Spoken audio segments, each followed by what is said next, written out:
I don't know who's speaking next, but pass the mic to you, Isaiah. All right, y'all. Once again, we are out here to do the work. We are out here for justice, and we are not out here for just today. We are out here long term. So our next speaker, I'm gonna bring somebody up who's been out here longer than anybody I know just about. So I'm gonna pass it off to the awesome, the amazing, the wonderful new Paul Kiazolu right now. That's right. That's right here. Say his name. Tyre Nichols. Say his name. Tyre Nichols. Say his name. Tyre Nichols. My name is Nupal Kiazolu. I'm 22 years old, and I'm one of the organizers of tonight's protest.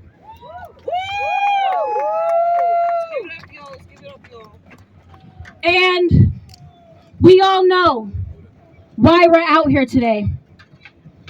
Tyre Nichols, another black life stolen at the hands of state-sanctioned violence and police brutality.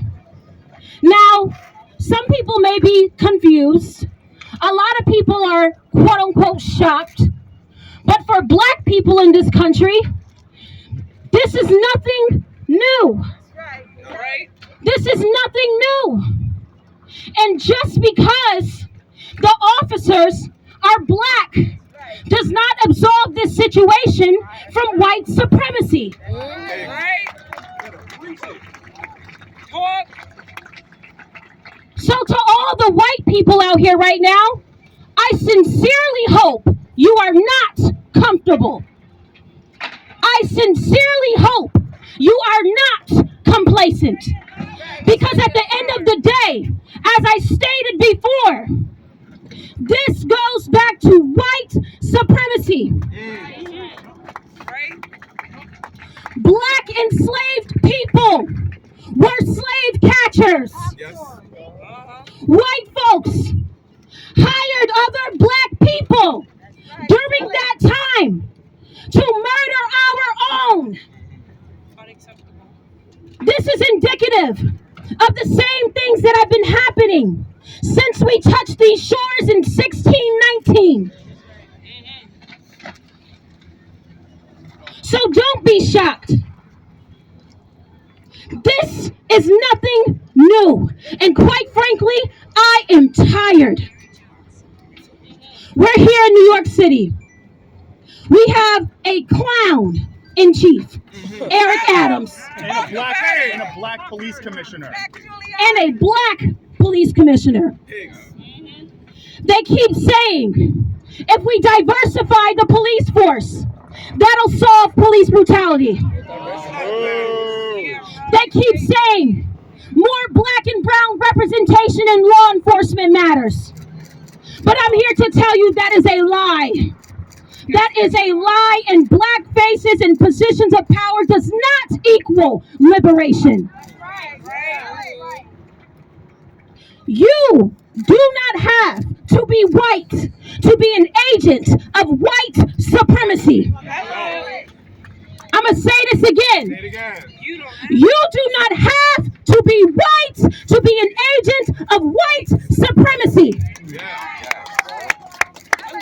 All of those officers involved and all these corrupt black elected officials and police officers are indicative of the statement I just made. So now what are we going to do?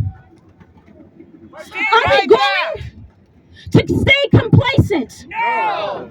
Are we going to stand up and fight back? Yes. Are we going to stand up and fight back? Yes. Are we going to stand up and fight back? Yes.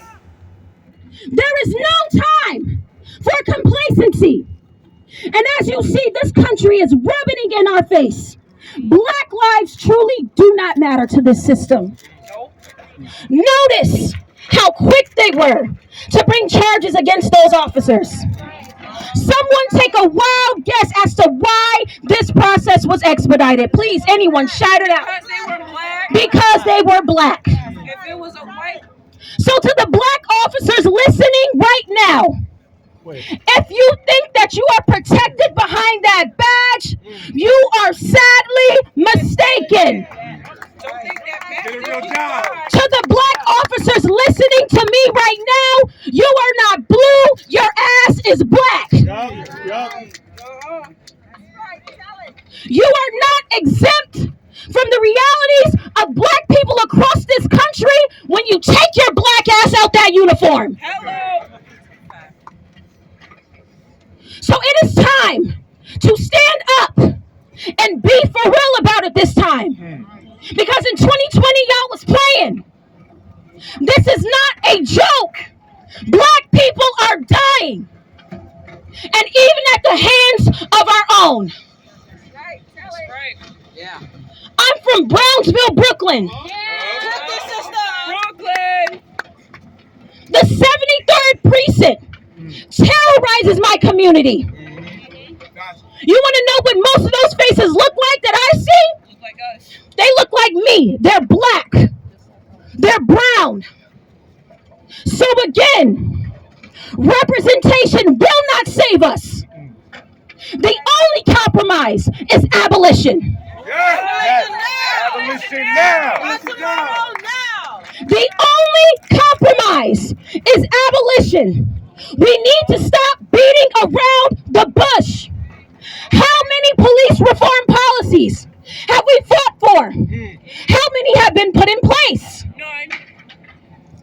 When will this country recognize that this system does not give a flying fuck about us? So we have to take this country back. We built this country. White people, it is up to you to lead the charge in dismantling the systems that y'all created and benefit from. Go into your white communities. Educate yourselves. Each one teach one. And explain to your bigoted uncles, your bigoted moms, your bigoted best friends how this system works and how y'all have benefited of it. For over 400 years, y'all have benefited from this system. Just because you weren't on the plantation terrorizing black people does not mean you have not benefited from that oppression to this day. To this day. This country was built on the backs of black people. Stop putting all of the labor on black people to dismantle a system they didn't even build to begin with.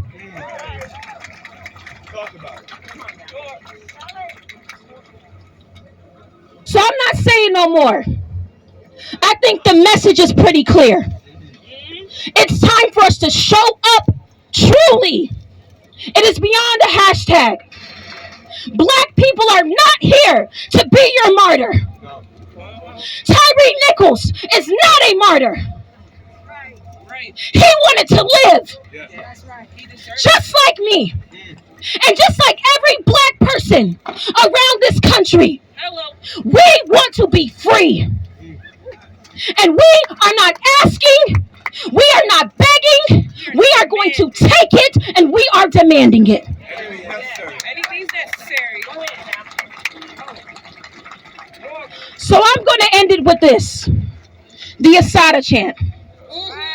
Say it 3 times, and each time you get louder, so repeat after me.